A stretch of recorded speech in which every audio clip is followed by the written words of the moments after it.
today. And it's super cheerful. We're doing a series on the book of Lamentations. Yay! Some of you are like, I've never read it. Why does she sound sarcastic? Raise your hand if you've never read it. Just be honest. All right, a whole bunch of you. Yes! It's going to be exciting. Okay. The title of my message for week 1 is Responding to Brokenness Biblically. Responding to Brokenness Biblically. So what do you do when your entire world has ended? How do you respond when the suffering, the loss, the overwhelming pain is beyond us? In Lamentations, we see a response to that very thing, the end of the world, so to speak. In the preceding book, Jeremiah, the prophet Jeremiah, had warned the people that judgment was coming. So Lamentations is a follow-up to the book of Jeremiah, same author. Another good book you should also read. How many of you read Jeremiah? Just because we're doing participation. Okay. It's an amazing book. Many of you have heard pieces of it. But it's preceding the book, and in the book of Jeremiah, God had told the prophet Jeremiah to warn the people that judgment was coming. Judgment was coming, and this judgment was coming because the people of God had departed from God and had begun to worship idols. Now this is a pattern we see a lot in the Old Testament, where they're like, we love you God, yay, now we're going to worship idols. We love you God, yay, now we're going to worship idols. And in between, usually there's some sort of consequence for abandoning God. Because when God made a covenant with the people of Israel, the covenant was, you follow these things, you do these things, I will bless you. If not, there's going to be consequences. Not because God was mean, because God wanted the best for them. And I'm going to talk about them worshiping idols. I'm not like they're experimenting with Kabbalah. Okay, that's not what this is. They were worshiping Baal. They were literally sacrificing children. That's the kind of idolatry that they had participated in.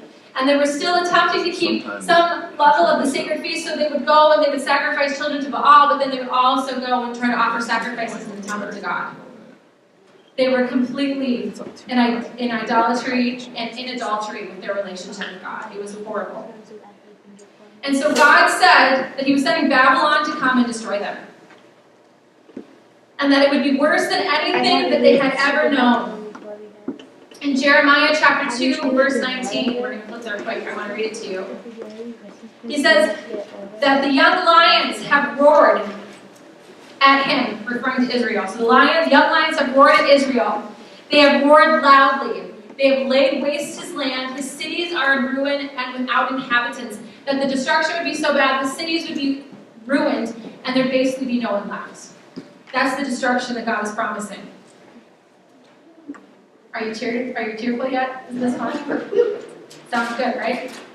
So, and then in Jeremiah 16:6, he promises that both great and small will die in the land, and they won't even have a burial. Now, if you know anything about Jewish customs and traditions, burial was required. They have to be buried within 24 hours usually. There's a lot of rules and restrictions about what happens. And they honored their dead by burying them and by having days of mourning. They hired professional mourners to come and mourn and to grieve the dead. And in Jeremiah 16:6 and going on in that chapter, it becomes very clear that no cultural normal mourning will take place, that there will be no comfort in funeral customs, that the death will happen and the dead will be left to decay and rot and be eaten by animals.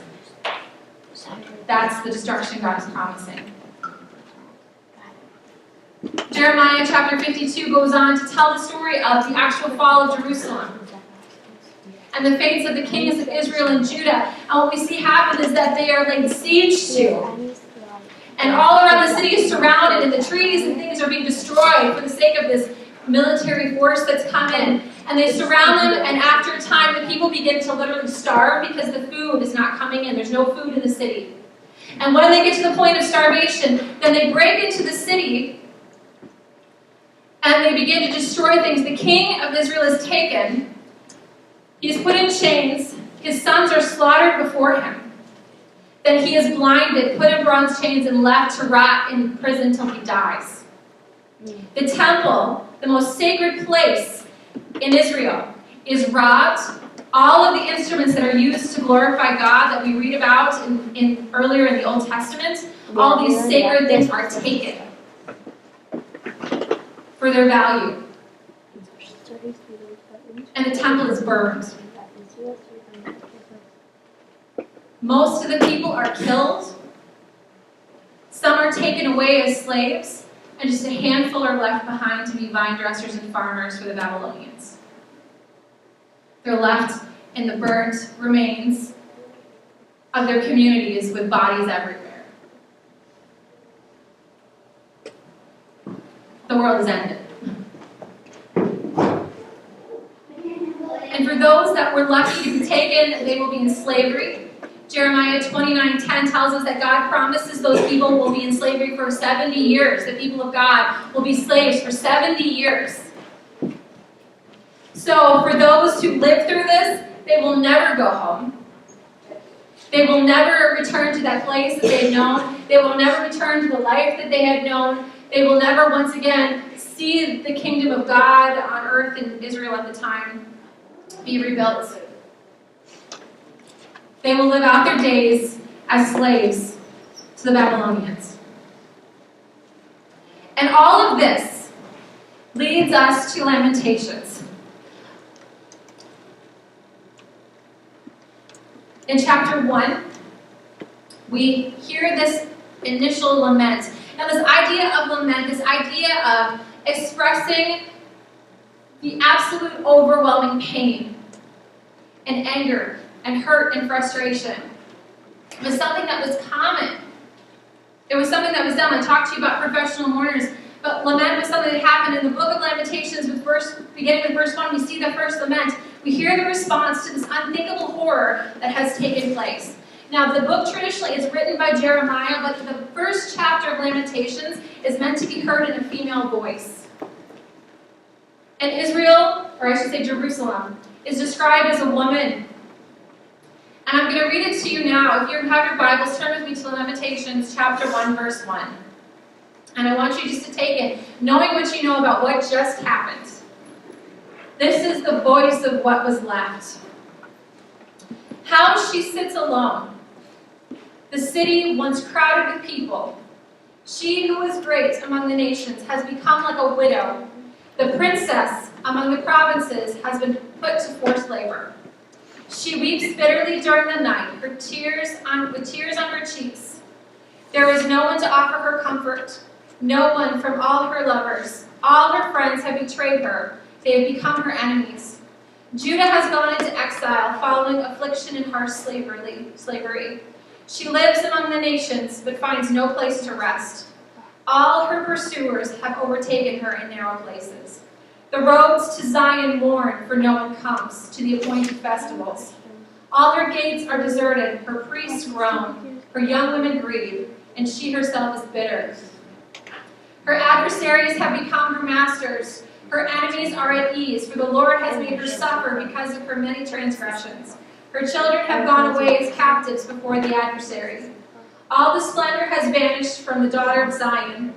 Her leaders are like stags, they find no pasture. They stumble away exhausted before the hunter. During the days of her affliction and homelessness, Jerusalem remembers all her precious belongings that were hers in days of old.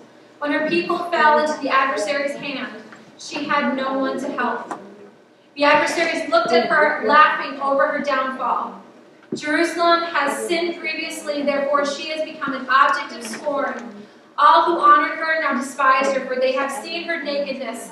She herself groans and turns away. Her uncleanness stains her skirts. She never considered her end. Her downfall was astonishing. There was no one to comfort her. Look on my affliction, for the enemy boasts. The adversary has seized all her precious belongings. She has even seen the nations enter her sanctuary, those you had forbidden to enter your assembly. All her people groan while they search for bread. They've traded their precious belongings for food in order to stay alive. Lord, look and see how I've become despised. Is this nothing to you, all you who pass by? Look and see. Is there any pain like mine, which was dealt out to me, which the Lord has made me suffer on the day of his burning anger? He set fire from on high into my bones. He made it descend. He spread a net for my feet and turned me back. He made me desolate, sick all day long. My transgressions have been formed into a yoke. fastened together by his hand. They have been placed on my neck, and the Lord has broken my strength. He has handed me over to those I cannot withstand. The Lord has rejected all the mighty men within me. He has summoned an army against me to crush my young warriors. The Lord has trampled virgin daughter of Judah like grapes in a winepress. I weep because of these things. My eyes flow with tears, for there is no one nearby to comfort me, no one to keep me alive. My children are desolate because the enemy has prevailed. Zion stretches out her hands. There is no one to comfort her. The Lord has issued a decree against Jacob, that his neighbors should be his adversaries. Jerusalem has become something impure among them. The Lord is just, for I have rebelled against his command. Listen, all you people, look at my pain. My young women and my young men have gone into captivity. I called to my lovers, but they betrayed me. My priests and elders perished in the city while searching for food to keep themselves alive. Lord, see how I am in distress. I'm turning within, my heart is broken, for I have been very rebellious. Outside the sword takes the children, inside there is death. People have heard me groaning, but there is no one to comfort me. All my enemies have heard of my misfortune. They are glad that you have caused it. Bring on the day you have announced, so that they may become like me. Let all their wickedness come before you, and deal with them as you have dealt with me, because of all my transgressions. For my groans are many, and I am sick at heart. You can hear the heartache. And some of you have felt those words.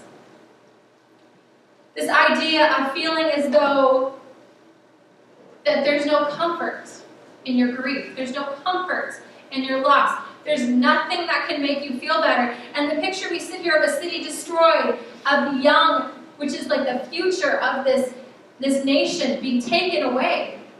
All that is good, all that is life. Images of, she talks about her unclean stains, her skirts. This idea that is alluded to her literally being assaulted by her enemies and left. Very graphic, very dark imagery.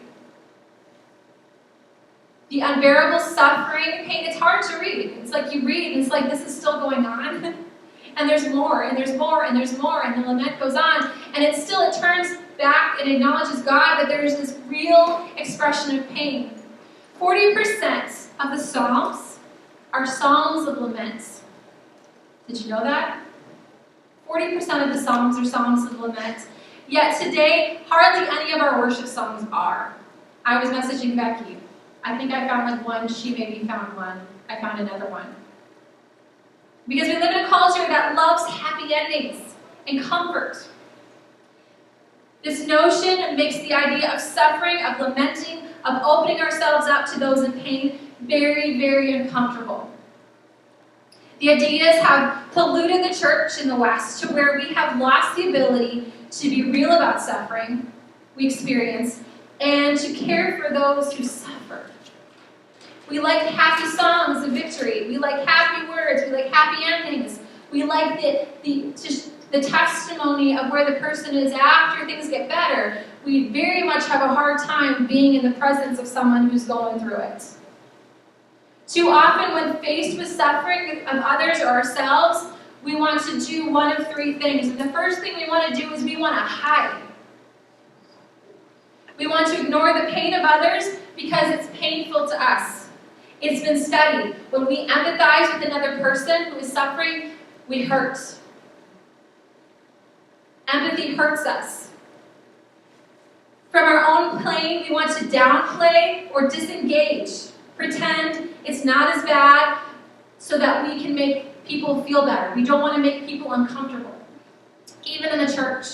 Romans 12:15 tells us to rejoice with those who rejoice and mourn with those who mourn. Yet because we are uncomfortable, because the church has lost touch with the importance of lamenting, when things are really bad, we hide from those who need us and deny our own pain. The second thing we have a tendency to do is listen to lies. When faced with suffering, we believe untruths about our own faith or the faith of others. If I trusted God more, it would not hurt so bad. If I really was a person of faith, I would not be feeling this way. I must deserve what's happening because God must not love me as much as he loves other people. Or we make excuses for not caring for others. God's going to destroy the world someday, so all of this suffering in other places is just part of the process. We excuse away. We believe untruths. And we minimize what's going on. And the third thing we do is that we're afraid to be honest with God about our suffering. As I said, 40% of the Psalms are lament. David wrote a lot of these Psalms. He was lamenting a lot. And yet the scriptures tell us that David was a man after God's own heart. It says, and we're going to read about it in the coming weeks, that Jesus lamented on the cross, my God, why have you forsaken me? Jesus lamented. Yet we believe that telling God how we really feel, when we're hurt, when we're angry, when we're desperate, is somehow sinful. When it's how we're supposed to respond to those things. So instead, we should, number one, be honest with God. I want to read to you Psalm 102, verses 1 through 11. It's a prayer of suffering person who is weak and pours out his lament before God. Lord, hear my prayer. Let my cry for help come before you. Do not hide your face from me in my day of trouble. Listen closely to me. Answer me quickly when I call. For my days vanish like smoke and my bones burn like a furnace. My heart is suffering, withered like grass. I even forget to eat my food because of the sound of my groanings. My flesh sticks to my bones. I am like an eagle owl, like a little owl among the ruins. I stay awake. I am like a solitary bird on a roof. My enemies taunt me all day long. They ridicule and use my name as a curse. I eat ashes like bread and mingle my drinks with tears. Because of your indignation and wrath, for you have picked me up and thrown me aside. My days are like a lengthening shadow and wither away like grass. God knows what's going on. God knows what's going on. So talk to God. Be honest. And part of that is we have to be honest with ourselves and realize the emotions that we're feeling are real. That we can't just hope they go away. It's not like, when you really have to go to the bathroom and you think you can imagine it away. It doesn't work like that. Eventually you have to go, right? Sorry. But we have to be honest. And to tell you a personal story, this is kind of funny and kind of sad. So as many of you know, I lost my cat last year. Sorry. And on the scale of grief, cats are way down here, and loss of spouse and family members are way up here. Okay, so I'm not putting this on the same plane by any means, okay? But I had this cat for 10 years. He was a street cat we brought back from Africa. And for 10 years of my life, he was a huge part of it when I was in labor with my children. He literally walked the hallways with me. Followed me around, was an excellent mouser, and one of the things that he did consistently was every morning around 4 something, he would come in bed and stand next to my pillow and purr. And I'd open the covers, crawl under, throw his paws around my neck, snuggle under my chin, and we'd go back to sleep. Every day for 10 years we did this. And so this last summer when he got sick, we thought it was one thing and then it turned out it was cancer, and he was dead within a week. And we watched him suffer at home and died on a Sunday. And it was hard. And I said to myself, well, it's hard, but it's a cat, so I'm going to give myself a good week. I'm going to give myself a week. I'm going to have my week of mourning, and then I'm going to get on with my life. Let's see where this is going. So I had my week. We as a family decided the best way to honor this cat was to get another cat, rescue another cat, so we adopted a cat from the shelter, and going forward and so forth. And something started to happen, and that because of my routine had been such a way for 10 years, I kept waking up about the same time every morning. And I'd wake up in the early hour of the morning and immediately be overwhelmed with grief. Because the reason I was waking up was because my cat would wake me up when we had this morning routine. And this kept going on, and it got to where it wasn't just that time in the morning, it was other times in the morning, to where I was struggling with full-blown insomnia. And after over a month of this, I started waking up with heart palpitations, my heart racing in the night. It would wake me up, and I couldn't sleep, and I couldn't rest, and I couldn't get it to stop. And this went on and on until last fall, where we were up at the women's retreat, And the night before I'm supposed to speak, I'm going to bed and my heart is racing even at bedtime. I have no stress, I have no anxiety. There's nothing going on in my life that's upsetting. And I can't get my heart to stop racing. It's like I've been running. And it got worse and worse to where I started having chest pains and vomiting. And I wake my mom up and I'm like, I need to go to the emergency room. I think I'm having a heart attack. Calling my husband at 4:30, he says, you're calling me at 4:30, you probably should just go to the ER. So I did, and I get there, and I'm like, I think I'm having a heart attack, and I'm having the back pain, the chest pain, the nausea. I know what women's heart attack symptoms are. And I get there, they hook me up all the machines, and they're like, you're not having a heart attack, you're having a panic attack. It's like, what? They're like, you have the heart of a teenager, you're fine. And so they prescribed me some anti-anxiety medicine to kind of help me through it. And I realized the reason I'm having all these issues is because a week wasn't enough time for me to deal with the loss of my cat. Here I am over a month later in the emergency room because of unresolved grief issues and insomnia as a result of it. And so because I wasn't being honest with myself, I thought, I can do this. And ironically, my teaching that day was on self-care. So I got up that morning and I did my teaching on self-care. And the thing of this is like I need to practice what I'm preaching here because the reality is I had unprocessed issues that I was dealing with. Because I wasn't dealing with them, I was having physiological issues. And some of you have physiological issues because you haven't dealt with these other issues. In our country, we struggle with anxiety, depression, anger. All of those are symptomatic of unprocessed grief. And grief can be the loss of a loved one, it can be the loss of a job, it can be the loss of a relationship, it can be transition to a new community. There are so many things that fall into the category of grief, and we do not do grief well because we like happy endings. Everything is awesome. Because we're not honest with ourselves, and we're not honest with God, and we don't go to God and tell Him that we're mad at Him. We don't go to God and tell Him we think it's unfair. We don't go to God and pour out our pain the way that we're supposed to. The second thing, be honest with trusted person. Finding someone that you can talk to. Galatians 6:2 says, bear one another's burdens and so fulfill the law of Christ. That we are supposed to carry each other's burdens. There's an expression in the grief community about carrying space for those who are grieving. You hold a space for them so they can grieve. And that means listening, not fixing. Not giving pat answers, not trying to excuse away, not trying to make the person feel happy, but just listening and being there and caring for that person. A lot of us are quick to make meals, right, ladies? We're like, what can I bring you? Can I bring you food? We all want to feed grieving people. But we need to do that. We need to do it better. And we need to find someone to talk to when we're dealing with stuff and not just hold it all in. Because it's not healthy, and that's not the way we're called to live as the body of Christ. We're supposed to care for one another, and that means sharing with people and being the receiver of that sharing when necessary. We shouldn't have to hide our suffering and pain because we think we come to church if we're not living this victorious life, somehow we're failing God. No, you're not failing God. None of us can succeed for God. It's clear in the scriptures. We're all going to fail God every time we try. The Bible tells us that.